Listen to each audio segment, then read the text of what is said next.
March is Women's History Month, and it's a wonderful and appropriate time to reflect on the amazing contributions that women leaders have made to this country, to talk about how far we've come, but also to talk about how far we still need to go. When you look at the scope of American history, whether it's Betsy Ross leading the fight for freedom, to Harriet Beecher Stowe leading the fight to end slavery, or Shirley Chisholm leading the fight to bring women to the United States Congress.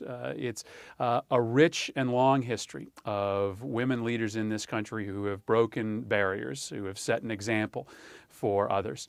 I think a lot about the women leaders who have broken barriers that have played big roles in my life. I think about Moira Lyons, the first Speaker of the House woman in Connecticut's history.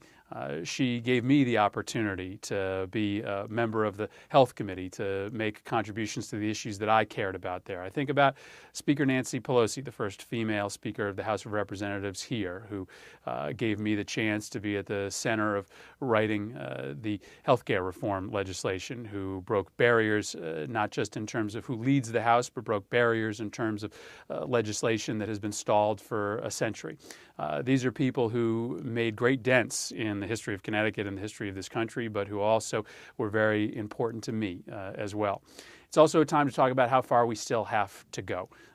Still to this day, when women go into the workplace, they earn less money for the same job as men. There is still discrimination throughout our country's economy when females enter the workforce. We still have a lot of work to do, but we can draw from the examples of great women leaders, of those who have made their mark on the history of this nation, to inspire us to do great things moving forward. So as we celebrate March, Women's History Month, we say thank you to all of the women who have made their mark both in Connecticut and across the nation. We thank you for what you've done, but what you've inspired us to do moving forward.